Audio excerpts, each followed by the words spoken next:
O Conexão com o Futuro de hoje vai adoçar a sua tarde, mas com uma dose generosa de inspiração e superação. A nossa convidada de hoje é uma mulher que transformou desafios em oportunidades e fez da confeitaria o ingrediente principal de uma nova fase de vida. Ela é a Vanessa Mascarim, especialista em confeitaria, criadora de cursos, representante de grandes marcas e, acima de tudo, uma empreendedora que inspira outras pessoas a acreditarem no próprio talento e a viverem do que amam. Seja bem-vinda, Vanessa, ao nosso programa. Muito obrigada. Vanessa, eu sei que a sua história, a gente já conversou um pouco, é daquelas que emocionam. Conta pra gente como que foi a sua experiência, né, na confeitaria, como que ela entrou na sua vida e em que momento você percebeu que aquilo poderia virar a sua carreira profissional. Bom, começou desde nova, né, de muito novinha, eu sempre fui empreendedora. Minha mãe, né, já veio da minha mãe, que minha mãe sempre foi comerciante. E eu precisava vender algo, nem era por necessidade financeira, né, que eu era, né, meus pais tinham condições boas, mas acho que eu já via minha mãe e eu queria também vender algo. E eu comecei a vender chocolate da Cacau Show, né, eu vendia antigamente, era por catálogo, né, quem era representante vendia por catálogo. E eu comecei a vender e fui vendendo na escola, então eu ia para a escola, levava catálogo e vendia para os professores, para todo mundo na hora do intervalo. Depois, numa outra fase, eu fui estudar, né, e eu precisava pagar meus estudos. E eu peguei e comecei a produzir, porque eu produzindo, eu conseguia, né, ganhar mais do que revendendo de alguma empresa. E comecei a produzir e depois disso, eu estudei, né, me formei e tudo, e fui trabalhar, porque eu fui fazer técnico em farmácia, então eu fui estagiar, fui trabalhar no CLT, fiquei por pouco tempo, porque não era pra mim, né, assim, eu ficava lá, mas eu tinha 1000 ideias, então toda vez que eu pensava em vender, em trabalhar, eu estava pensando em vender algo, então eu ficava ali, mas estava lá longe, né, e comecei e fiquei trabalhando, né, que era um salário fixo. E depois disso, a gente foi montar uma sorveteria, né? Que a gente abriu mesmo um comércio. Sim, aí você já pensou no seu negócio, mas é muito incrível a história de quem empreende, né? A gente não tem aquela identificação com o CLT. É algo que fica ali até a gente apresentar, até aquela oportunidade de se apresentar na nossa vida, né? E realmente, você já me falou que você já passou por vários desafios, tem a história da sorveteria, empreendeu, teve negócios que não deram certo. E o que te manteve firme, te fez acreditar nesses novos sonhos? Então, aí teve essa parte do sorvete, né, que a gente saiu, eu saí dessa farmácia, que eu já estava registrada, e o meu esposo também saiu da empresa que ele trabalhava, e a gente se uniu e falamos, não, vamos tocar um negócio nosso. E a gente comprou essa sorveteria, na época a gente nem tinha todo o dinheiro, a minha avó emprestou uma parte pra gente, né, ajudar a gente, e a gente comprou o ponto, que era um ponto muito bom, compramos e começamos a revender o sorvete, a gente comprava o sorvete e revendia. E a gente ia nas fábricas, né, buscar o sorvete. Então a gente começou a ver aqueles maquinários, né, que não era grande, mas a gente já tinha, né, o meu esposo também é filho de comerciante também.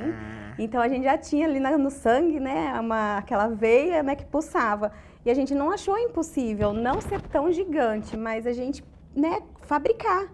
E aí a gente comprou a primeira maquininha ali mesmo naquela sorveteria, com o fluxo que a gente tinha, a gente comprou a primeira máquina e a gente começou a produzir e começamos a comprar os equipamentos, né? E começamos a produzir os nossos próprios sorvetes e tirar, né, da revenda, o que a gente comprava do outro. Então a gente começou a produzir o nosso próprio sorvete.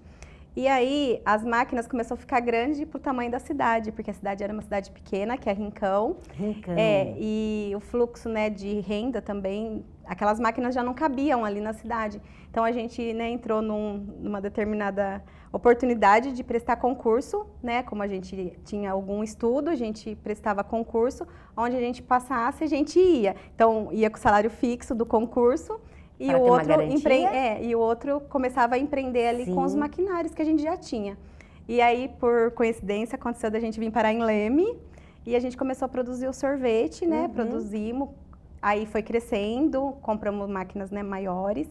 E só que a gente, né, não tinha muita experiência, né? Que a gente era novo e tudo é muito difícil, né? Sozinho. Sim. Então era só nós 12, a gente tinha 2 crianças pequenas, que também a gente tinha que administrar, a gente não tinha parente, então era tudo a gente mesmo, Chegou só numa nós cidade, dois. só vocês dois, com um projeto, Sim. né, empreendedor. E ele com o emprego E dele ele com ainda. emprego. Então a gente, sim, tinha que administrar tudo. Muita coisa. E foi uma coisa muito difícil, porque nesse meio tempo eu também, né, fiquei grávida do meu filho. Então, assim, entrou as crises de energia, aconteceu várias coisas nesse meio tempo e a gente parou. Para tudo, que nós não vamos dar conta, então a gente parou. A gente ficou mais um tempo na cidade, a gente ficou tão assim assustado, né, com tudo que tinha acontecido, tudo que a gente tinha conquistado e ao mesmo tempo a gente já tinha perdido. E a gente falou, não, vamos parar tudo. E a gente parou. E aí a gente resolvemos até mudar de cidade, né? A gente foi para um lugar, mudamos até para uma chácara que era no meio do nada, para colocar as ideias no lugar, ter um lugar para a gente relaxar, para a gente parar, reconstruir, né, a vida. Sim. E aí a gente foi reconstruindo, só que aí ficou aquela coisa de que o que eu vim buscar eu não vou ter. E eu não aceitava, e eu falava, não, eu não vim para cá para terminar desse jeito, então eu vou continuar de alguma forma. E aí ficou me martelando, e aí eu estava com meu filho pequeno, eu não conseguia sair para trabalhar, e eu comecei a fazer e as minhas meninas queriam trabalhar fora. E eu nunca apoiei porque eu falei, eu fiz tudo isso, então eu não quero que elas façam, eu quero que elas estudem primeiro, cada coisa no seu lugar. Então vamos estudar primeiro, e se vocês querem ganhar um dinheirinho extra, vamos fazer assim, ó, eu faço os brigadeiros, vocês levam para vender. Então eu tinha rede social já, né? E elas começaram, a gente postava ali eu fazendo, já vendia tudo ali, Pronto, só fazendo. Sim. Então elas chegavam lá, né, e já entregavam. Então elas não ficavam vendendo na escola porque a escola era puxada, né? Não tinha como ficar vendendo. Eu não queria que atrapalhava o estudo delas. E ali foi surgindo essa ideia do brigadeiro e comecei a fazer esses brigadeiros. E um vizinho meu que viu os brigadeiros, comeu, né? Ele fazia alguns serviços lá de roçar, de limpar o quintal. E ele falou assim, nossa, seu brigadeiro é muito bom, por que você não vende? Eu falei, acha, né, que eu vou vender brigadeiro? Aí eu tinha acabado de chegar na cidade, não conhecia ninguém e nem tinha pensado isso pra minha vida. E foi aonde eu comecei a vender, eu fiz para as meninas dele, né? Ele falou, não, eu quero que você faça brigadeiro para mim que eu vou comprar. Aí eu falei, tá, eu vou fazer, mas é de presente. Aí eu coloquei uma estrelinha desses confeitinhos pronto, que era das princesas. Aí você faz um doce de princesa? Eu falei, eu não sei fazer doce de princesa, mas eu vou fazer um brigadeiro lá e eu coloco alguma coisinha. Aí eu coloquei, eu lembro, uma estrelinha, que é lá nas minhas primeiras páginas. Na minha página, as primeiras fotos. E aí eu coloquei uma estrelinha, que hoje não tem nada a ver, né? A estrelinha com as princesas. Mas aquilo lá já mostrava seu foi meu lado criativo. Oferecer algo diferente. Sim. E aí eu comecei a vender, fiz pra ele, e ele, eu acho que ele via esse lado meu, né, que era bom, que eu podia, né, dar certo isso. E ele começou, como ele fazia quintal de outras pessoas, ele começou a divulgar. Ele falava assim, você já comeu o doce daquela menina que é nova na cidade? E aí o pessoal começou a pedir, e eu sempre coloquei na minha cabeça assim, que tudo que fosse dar certo agora teria que vir até a mim, que eu não iria mais atrás, porque eu já tinha errado. Então eu falei, eu não quero mais errar, eu vou fazer só o que for para ser. Então o que for para mim vai chegar até a mim. E aí eu não vou poder falar não, sempre pensei isso comigo. Sim. Então, todo mundo que pedia pra mim, eu fazia. Só que eu sempre fazia com muito medo, porque eu falava assim, ai, meus brigadeiros, pra você ter ideia, era Nescau, leite condensado e nem creme de leite eu usava. Eu usava manteiga Nescau manteiga Nescau e leite condensado. Então eu não colocava creme de leite, não usava cacau. Não tinha noção das coisas. Hoje sua receita já é completamente melhor, diferente. Melhor, bem melhor. E já era sucesso assim. Era sucesso, era pra ser. Legal. Você vê, foi um ponto, a gente costuma até falar, né, do ponto de inflexão, que é aquele ponto da virada. O brigadeiro pode-se dizer que ele foi ali, a pessoa gostando do seu brigadeiro, você estava esperando um chamado. A gente sabe que sempre a força age para que a gente saiba ouvir. E foi o brigadeiro. Foi o brigadeiro. O seu ponto da virada. Foi, o brigadeiro. E logo em seguida eu tive um convite de um casamento. Foi muito em seguida. E eu falava, nossa, é um casamento. Aí eu falei, mas eu não posso falar não. Eu vou fazer o casamento, porque ela também é uma pessoa, né, que é simples, não vai exigir muito de mim. E ela gostou das fotos, eu vou fazer o casamento. E eu fiz o casamento dela também com muita coisa simples, era coisa básica. Você já assumiu um casamento logo em seguida, já era um grande empreendimento aí, né? E nós vamos falar dos seus empreendimentos, que agora a gente sabe que você já está vendendo para o mundo, mas nós vamos para um rápido intervalo e eu volto com você, Vanessa.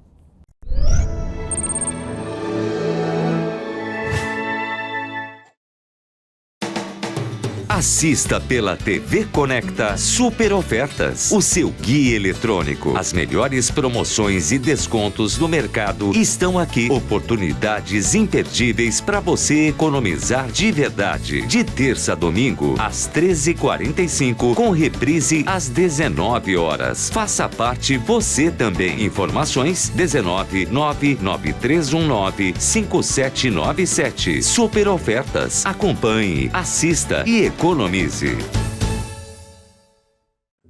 Você sabia que o Brasil está entre os 30 países do mundo com as mais altas taxas de tuberculose? A doença é um dos nossos graves problemas de saúde pública. Tosse seca, febre noturna persistente e emagrecimento estão entre os principais sintomas da doença. Fique de olho. Vá ao centro de saúde mais próximo, que o atendimento é de graça. Rede Conecta. Informar para educar.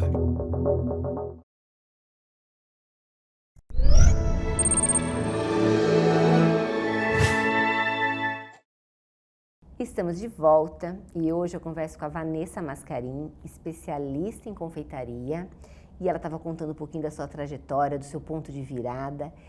E você falou que o seu grande ponto ali foi assumir esse casamento que você fez. Só que hoje a gente sabe que você é professora, é mentora, ajudando outras pessoas a se profissionalizarem. Como que é para você ver tanta gente agora transformando a sua vida com aquilo que você ensina dentro daquilo que você aprendeu? Então, para mim é minha grande inspiração, porque eu tinha dúvida ainda até o momento de eu me apresentar, né, para as pessoas. Então eu tinha dúvida de que se era isso mesmo. Eu tentei várias vezes voltar, mesmo tendendo casamento, aniversário. Eu ia trabalhar no CLT, fazia as 8 horas lá, voltava, ficava a madrugada toda. E eu tinha dúvida, eu falava, não, eu acho que eu tenho que trabalhar, né, de CLT, porque é um dinheiro fixo e esse meu é incerto.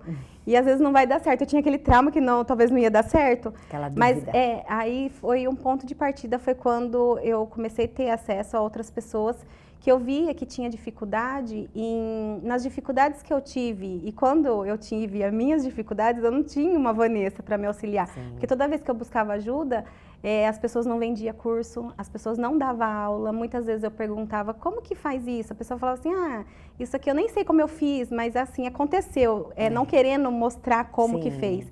Então isso me doía muito. E eu falava assim, nossa, o que custava falar, né? Eu não pedia receita, só pedia uma ajuda. Então quando eu via que as pessoas precisavam dessa ajuda que faltou para mim, eu falava, nossa, o que custa eu ajudar a pessoa? Então eu vou ajudar. E eu via que eu dando só uma resposta, só um incentivo, a pessoa ia embora. E quando a pessoa começou, assim, eu vi que a pessoa se desdobrou ali, conseguiu fazer, eu falava assim, nossa, eu ajudei ela. E aí eu pensava, né? Eu falava assim, nossa, tá dando certo. E aí a hora que eu pensava em parar, eu falava, nossa, mas eu não posso parar, porque agora eu tô ajudando as pessoas. Então, eu sempre pensava assim, eu não posso parar agora, porque se eu parar, eu vou parar de ajudar as pessoas. Exatamente. Já era seu combustível, o outro lado do propósito aí, né, Vanessa? Sim. Ajudar as pessoas a entenderem aquilo. E hoje você construiu cursos, é isso, né? Sim, aí eu dou aula presencial. E aí eu queria alcançar mais pessoas, que eu sei que tá longe de mim, porque já chegou pessoas de São Paulo, pessoas de cidade longe. Eu sou sua seguidora, eu fiz um bem casado, mas meu bem casado não fica assim. Você poderia falar só onde eu tô errando, não precisa da sua receita, porque eu sei que você vende, mas eu não tenho condições de comprar agora. Você pode só me falar onde que eu tô errando, porque assim, eu chego ali e estraga. E eu falava assim, nossa, é só, né, acertar isso. E eu falava assim, nossa, você sabe, eu vou vender curso, né? E para chegar até mais pessoas, porque ela não tem condições, mas quantas pessoas estão perdidas, né? Exato. Que pode ter esse acesso, essa primeira ajuda para começar e pode transformar a vida. É isso. E você, além de ensinar, você ajuda todo o processo até de precificação. Sim, né? de todo. Tem todo o procedimento, desde do ingrediente que você vai usar até o produto final, e depois alguns cursos meus já tem até a planilha de precificação, quanto que você vai ganhar, por quanto você vende, como fazer certinho. E você contando toda essa história, a gente pode quebrar até um mito de que muitas pessoas acham que tem que ter um alto investimento para investir no ramo de confeitaria. E isso, dá para desmistificar isso, né, Vanessa? Dá para começar com pouco, existem esses cursos acessíveis, que ensinam passo a passo como começar. É isso que você procura ensinar também, né, através dos cursos? A confeitaria, eu não tive muita experiência em outras áreas, né? Porque depois eu já fui para a parte da confeitaria. Mas ela é eu vejo hoje que ela é uma das principais fontes de renda de quem está desempregado, Sim. de quem tem algum problema de saúde, que de repente só aquilo que ganha de ter afastado não dá, e que ela tem ainda saúde para produzir ele dentro da casa dela mais uma renda. Então ainda eu brinco e lembro do meu filho, né? Porque ele sempre tirou o sarro em mim. Mãe, onde você vai chegar com uma panela e uma espátula? Você tá achando que você vai chegar aonde? Desde muito pequenininho, eu tenho um vídeo gravado dele falando pra mim, você precisa empreender, mãe, você precisa ter maquinários e tudo mais. Olha o filho aí. E aí eu falava, tá bom, vai, deixa eu. Mas é só uma panela, uma espátula, uma lata de leite condensado, manteiga e Nescau, gente. Já dá pra vender, pra depois comprar os próximos material. E a vontade, né, Vanessa, de fazer acontecer. Porque sem essa energia da vontade é o que te inspirou e te trouxe até aqui também, Com né? certeza. E Vanessa, me diga uma coisa. Hoje você está em Santa Cruz da Conceição, é isso lá? Você mora em Santa Cruz? Traz esses cursos, grava, você tem até todo um projeto que não precisa ser seu, onde você desenvolve, está em plataformas, e através da sua rede social, para as pessoas chegarem até você, adquirirem seus cursos, qual que é o caminho hoje? Então, eu tenho minha página, né, no Instagram, que é Ateliê Doces Momentos, e os meus cursos estão na Hotmart. Tá tudo lá.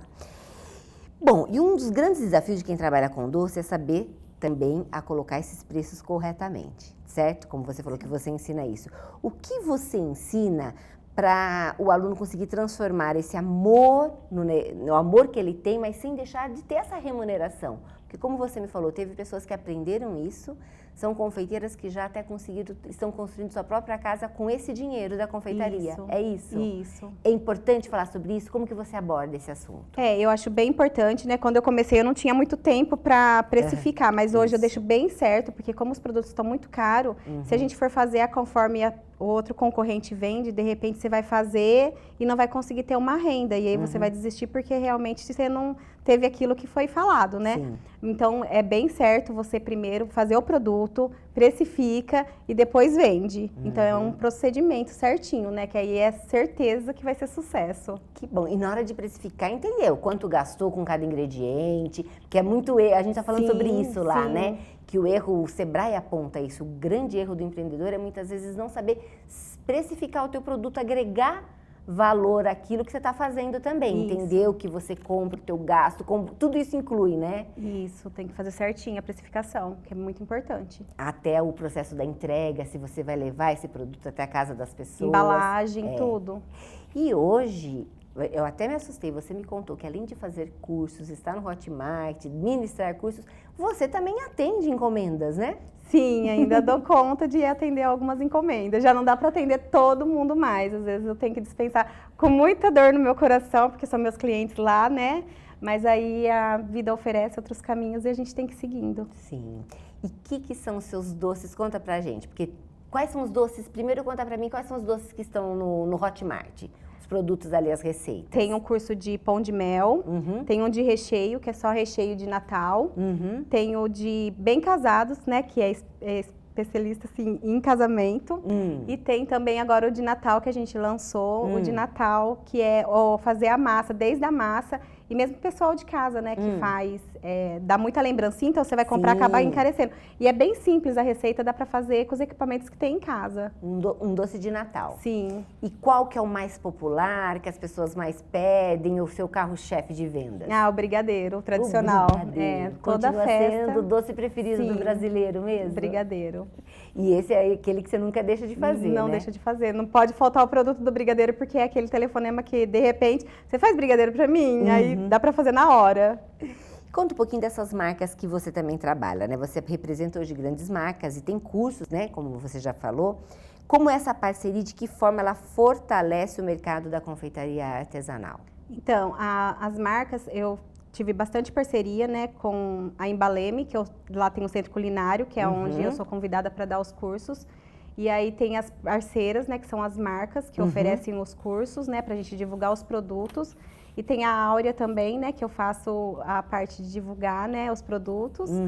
E eu acho que é muito incrível, porque você sozinha hoje com a rede social, você consegue atingir bastante público, mas quando você tem, né, uma parceria, aí você já não está mais sozinha, você tem alguém ali que também confia no seu trabalho, que apostou em você, né, que seu trabalho é legal. E aí impulsiona outras pessoas também a usarem aqueles produtos, para que aquele produto que você vendeu, aquele curso que você vendeu, realmente tenha um sucesso, porque tem outras grandes marcas, né, por trás disso, que são os produtos de qualidade. Não adianta fazer uma receita com qualquer produto que não vai dar certo, igual a minha que deu, né, que fez sucesso.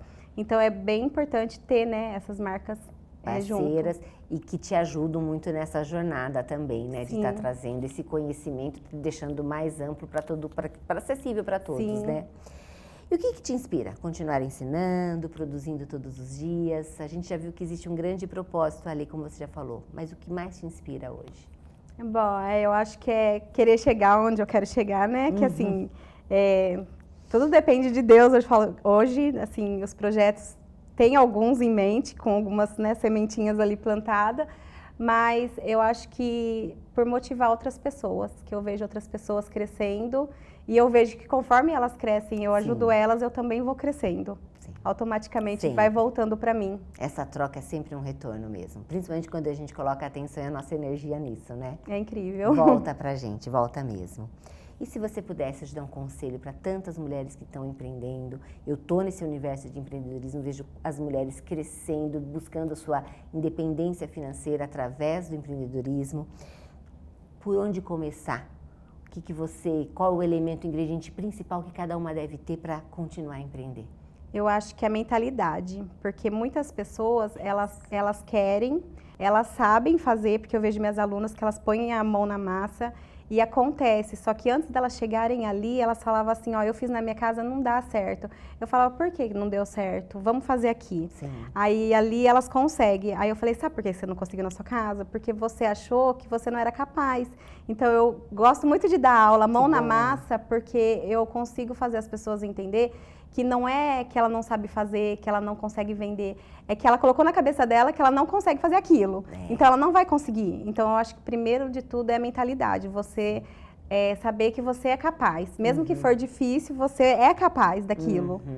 E eu acho que é isso. Um grande ensinamento e uma grande inspiração para nós. Obrigada pela sua participação. E antes de eu me despedir de você, vocês viram que ela falou que o brigadeiro foi o ponto da virada, é o carro-chefe, é o doce preferido. E eu ganhei um, né? Sim. Quero mostrar para vocês aqui o meu presente. Tá aqui. Ganhei o vaso, isso já é uma cortesia. Eu fui recepcionada, ao invés de eu recepcioná-la, ela que me recepcionou com esse vaso.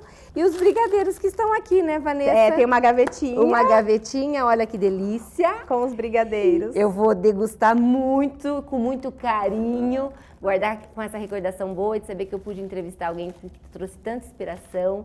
Eu desejo muito sucesso para você. Obrigada, e espero a gente se encontrar mais vezes aqui na TV Conecta também. Com certeza. Obrigada pela participação. Obrigada.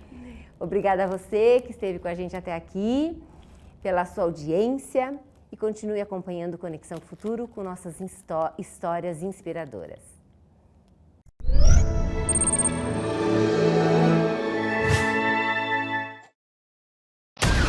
Quer estar por dentro dos principais acontecimentos da sua cidade e região? Tá na tela. O programa feito para quem busca informação com credibilidade, agilidade e conexão com a comunidade. Reportagens especiais, entrevistas, serviço, cultura, segurança e tudo o que movimenta o seu dia a dia. Todas as quintas, às 13 horas, com reprise às 18h05. O que é notícia, tá na tela.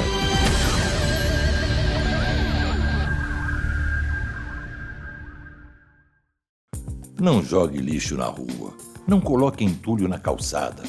Sociedade educada, mantenha sua rua, o seu bairro e a sua cidade sem sujeira. Cidade limpa evita doenças, inclusive a dengue. Rede Conecta. Informar para educar.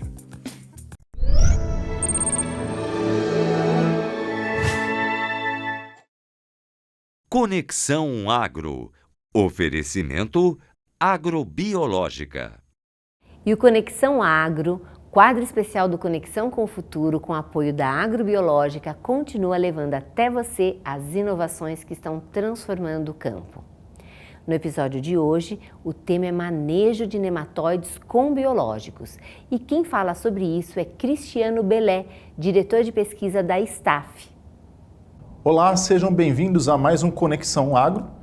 E hoje aqui comigo, Daniele. Tudo bem, Daniele? Tudo bom. Coisa boa. Daniele, hoje nós temos um tema muito legal da gente falar. São os inimigos ocultos do nosso solo, invisíveis, mas que trazem um impacto para o agro muito considerável. E nada melhor do que trazer um expert no assunto, que é o Cristiano Belé. E vou apresentar o Cristiano Belé aqui para os nossos espectadores. O Cristiano ele é engenheiro agrônomo, formado pela Universidade Federal de Santa Maria, tem mestrado em agronomia também pela Universidade Federal de Santa Maria e doutorado em fitossanidade pela Universidade Federal de Pelotas.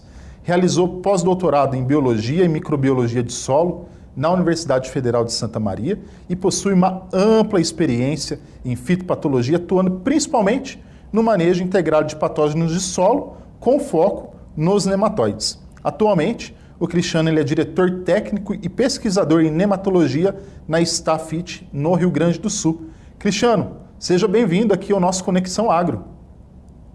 Olá, pessoal, tudo bem? Obrigado, Bruno, pelo convite. Obrigado, Dani, pelo convite. É um prazer estar aqui para conversar um pouquinho sobre nematóides. Muito bacana. Dani, vamos começar, então, fazendo algumas perguntas para o Cristiano? Vamos sim. Esse tema é um tema muito importante, acho que preocupa todos nós, todos os produtores que nos escutam. E para começar essa conversa, Cristiano, a gente gostaria de saber o que são esses nematóides e por que eles são tão prejudiciais para as plantas agrícolas. Bom, pessoal, os nematóides de planta, eles são vermes microscópicos. A gente não consegue visualizar a maioria das espécies que a gente tem. Eles habitam o solo e parasitam muitas vezes as raízes. Eu costumo fazer uma analogia. Eles atuam como um sugador de energia da planta. Eles vão drenar os fotoassimilados dessa planta. E os nematóides em si, esses nematóides parasitas de planta, eles atacam o principal órgão da planta hoje, o sistema radicular. Um sistema radicular que está atacado por nematóides não cumpre a sua função, que é absorção de água e nutriente. E um segundo ponto importante, esses nematóides vão se alimentar dos sistemas radiculares e ali vão deixar um ferimento. E esse ferimento, muitas vezes, é uma porta de abertura para quem vai matar a planta. E um ponto muito importante, pessoal, nematóide em si é um organismo biotrófico. Ele depende da planta para sobreviver. Quem vai matar a planta, muitas vezes naquelas reboleiras que a gente vê no campo, é o fungo que vem depois do nematóide. Uma rhizoctônia, um fusário, qualquer algum homicetus também, eles vão acabar matando essa planta. Perfeito. E falamos de raízes. Então, toda planta emite raiz. Mas hoje, nós temos culturas que são mais afetadas ou esse prejuízo ele é maior por esse ataque dos nematóides, Cristiano? Hoje a gente tem duas culturas que são campeãs em perdas por nematóide. Principalmente soja, que é a mais atacada e que mais sofre perdas, e a cultura do milho. Essas duas, hoje a gente tem estudos que ela tem muitas perdas para nematóide. Mas não é só essas, né? As outras culturas, como algodão, cana, HF, tabaco, aqui para a região sul, arroz, também são muito atacadas por nematóides. O que significa isso? A gente tem uma ponte verde de cultivos durante o ano. A gente tem soja, coloca o milho, depois do milho a gente tem uma planta de cobertura. Isso vai servir para manter ou aumentar essa população de nematóide. E aí a gente tem, esse nematóides pode estar distribuído, que eu brinco, do Iapoque ao Chuí. E todos os tipos de solo, seja ele argilosos, seja eles arenosos. Entendi. Cristiano, então o nematóide está presente nos solos do Brasil todo, em vários tipos de solo também, em várias culturas, né, Bruno? E como que o produtor ele pode perceber que ele está com algum problema de nematóide? Ele visualiza a redução da produtividade, alguma coisa visível? O primeiro ponto que o produtor observa numa área de nematóide é a redução de produtividade. Lembra que eu falei anteriormente? O nematóide vai drenar fotossimilado. A planta não vai conseguir desenvolver satisfatoriamente. Por consequência, menor produtividade. Mas no campo a gente consegue ter alguns sinais para a gente identificar, principalmente às vezes reboleiras irregulares, onde a planta não se desenvolve bem. Por que reboleiras? O nematóide não acontece em 100% da área, ele acontece de forma agregada, em alguns pontos da área. Por que isso? O nematóide não se movimenta muito, no máximo de 1 metro por ano, então ele vai ter essa reboleira. E nessas reboleiras, muitas vezes, as plantas não respondem à adubação, as plantas têm murcha nas horas mais quentes do dia. Então, esses são sintomas. Às vezes, tem aquele sintoma que confunde com deficiência de nutrientes. E aí, tem um sintoma que é mais oculto, que está abaixo do nível do solo, principalmente na raiz. Então, quando a gente arranca uma planta e observa alguns tumores nesse sistema radicular, isso daí é sintoma de galha, no caso, o nematóide das galhas. Às vezes a gente observa lesões que são necróticas, pontas que não estão bem desenvolvidas, aí é um sintoma de pratilencos, nematóide das lesões. Às vezes tem um outro nematóide que é bem interessante, que é o nematóide do cisto da soja. Ele vai dar pequenos cistos aderidos à raiz. Então isso a gente pode observar. Existem outros nematóides ali, mas esses são os principais, que acontecem nas principais culturas, deixando o cisto de lado, que só acontece na soja. Então, isso a gente deve observar. E aí tem um outro problema. Em anos que a gente tem, que eu chamo de veranicos, essas reboleiras muitas vezes são mais predominantes, são mais visíveis. Porque o nematóide fica mais próximo do sistema radicular, onde ele é mais úmido. Quando eu tenho um ano chuvoso, o nematóide se movimenta no solo, ele migra. Então eu tenho uma sintomatologia muito mais atenuada. Daí a gente tem aquele mito, né, pessoal, que em anos chuvosos eu não tenho problema de nematóide. Eu só tenho o problema que essa população diluiu no solo. Legal. E falando em principais estratégias de manejo, quais hoje seriam as estratégias disponíveis para o produtor utilizar nesse manejo de nematóides, Cristiano? Manejo de nematóide é muito complexo. Um ponto que a gente deve ter atentar é que é um patógeno de solo. A gente está lidando com um patógeno que é natural do solo e está no seu habitat. O primeiro ponto que a gente deve se observar é fazer um bom diagnóstico. A gente saber qual é o nematóide que eu tenho na área, gênero, espécie e a população desse nematóide. A partir disso, eu vou escolher ferramentas para mim poder conviver com esses organismos. Por quê? A gente não consegue erradicar. Sim, a gente consegue diminuir a população e manter essa população baixa. Quais ferramentas eu vou utilizar? Genética. Vou procurar cultivares que sejam resistentes, que tenham resistência, né, pessoal? Mas muitas vezes a gente não tem, mas eu vou procurar cultivares que sejam tolerantes quando elas existem. Vou fazer uma rotação de cultura com plantas não hospedeiras. Vou fazer uma aplicação de produto químico. Existem algumas moléculas químicas hoje no mercado. Vou utilizar produto biológico à base de fungo, bactéria, seja ele via tratamento de semente, suco de semeadura. Também vou fazer um monitoramento dessas minhas áreas, porque o nosso maquinário, muitas vezes a gente faz a semeadura numa área e leva para uma outra área. Eu vou levando pequenos grãos de solo e inoculando essa população. A partir de 2, 3, 5 anos, ela vai aumentar. Também a gente não deve esquecer de fatores do solo, como química, física e matéria orgânica, porque isso vai nos dar sustentação para os nossos outros manejos. Um solo com um teor de matéria orgânica legal, o nosso manejo biológico vai performar muito melhor.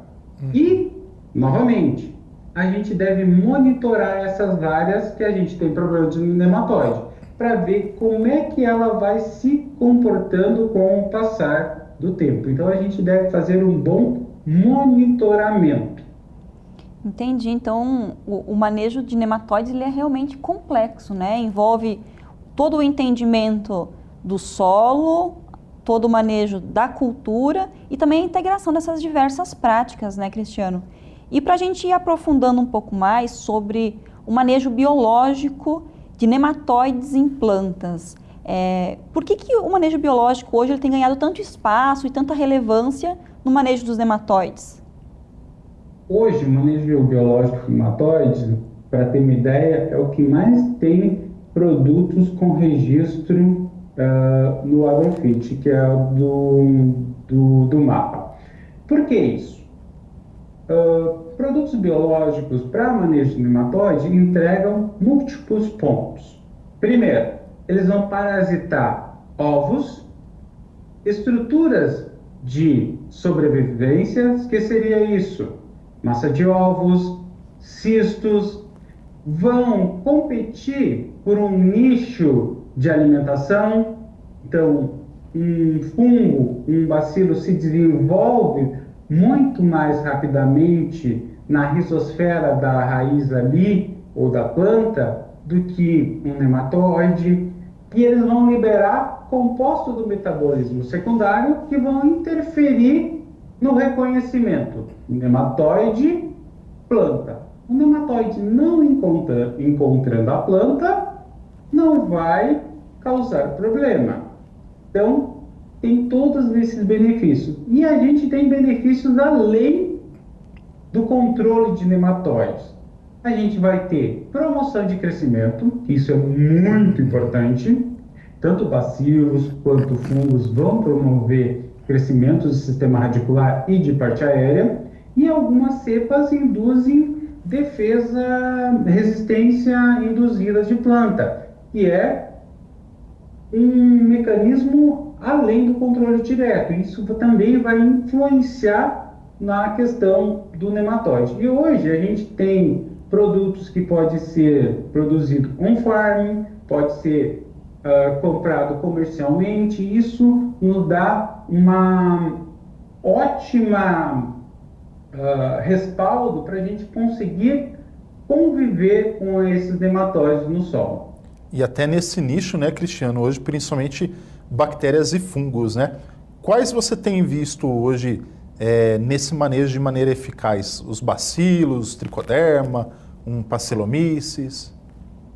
Assim, pessoal, não existe eu brinco, o micro-organismo que é o bala de prata. existe micro-organismo para cada função. Hoje, a gente tem Pocônia, Celomyces, bacilos e tricoderma. Basicamente esses 4. O que cada um é bom? Vou tentar contextualizar aqui rapidamente para vocês.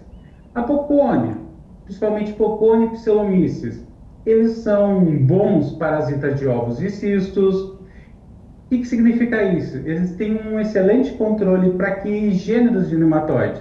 Nematóide das galhas e nematóide dos cistos.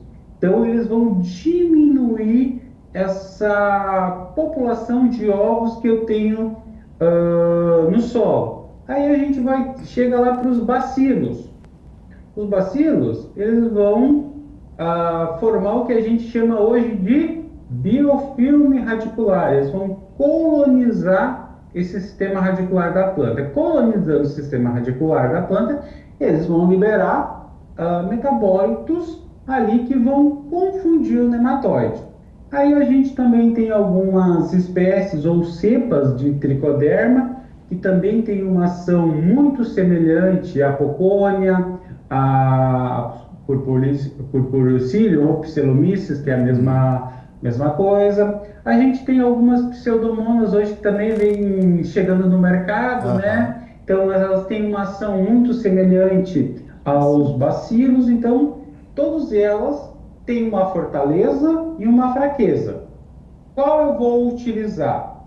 Sabendo qual espécie de nematóide que eu tenho na área. Por isso que é importante a gente saber qual é a espécie de nematóide que a gente tem na nossa lavoura. Excelente, Cristiano. Então fica claro que o biológico ele vem para nos ajudar dentro dessa temática, né, que são os nematóides, as doenças de solo. E chegando ao nosso final do nosso programa de hoje, vamos pedir para o Cristiano deixar também a mensagem final, né, e o conselho que você daria para os produtores que estão começando a adotar manejo biológico nas suas áreas. Pessoal, assim, como mensagem, comece pelo diagnóstico e pense num programa de manejo de nematóide. Não é só produto isolado, é conjunto. Combina genética, rotação, químico, biológico, no lugar certo, na hora certa. Ou seja ele tratamento de semente, suco de semeadura. Também garantindo que esse produto chegue no alvo, aonde que é nematóide, ele precisa encontrar. Então, nematóide a gente controla a cada cultivo, não é só no cultivo que eu vou fazer manejo. Por exemplo, na soja, vou fazer uma aplicação de um produto para manejo de nematóide na soja. Depois eu venho com milho safrinha e não faço nada. O que essa população vai fazer? Vai aumentar. Então, manejo de nematóide em todos os cultivos. Se eu pudesse deixar um pensamento, uma frase, quem mede, maneja, e quem maneja colhe muito mais. Isso aí. Falou, fechou com a frase de impacto, né? E com chave de ouro, né? Com certeza. Então, nós aqui do Conexão Agro, Cristiano, queríamos agradecer muito a sua participação de um tema super importante. Muito obrigado, né, Dani? Muito obrigada, Cristiano, por todos os seus ensinamentos no dia de hoje. Isso aí. Eu que agradeço o convite, Bruno, Dani. Combinado. Então, a você que está nos acompanhando, fique ligado que semana que vem temos mais um Conexão Agro com mais um tema importante. Muito obrigado, até mais. Encerramos mais um Conexão com o Futuro, o Conexão Agro, que tem o apoio da Agrobiológica, e eu agradeço você que nos acompanhou até aqui.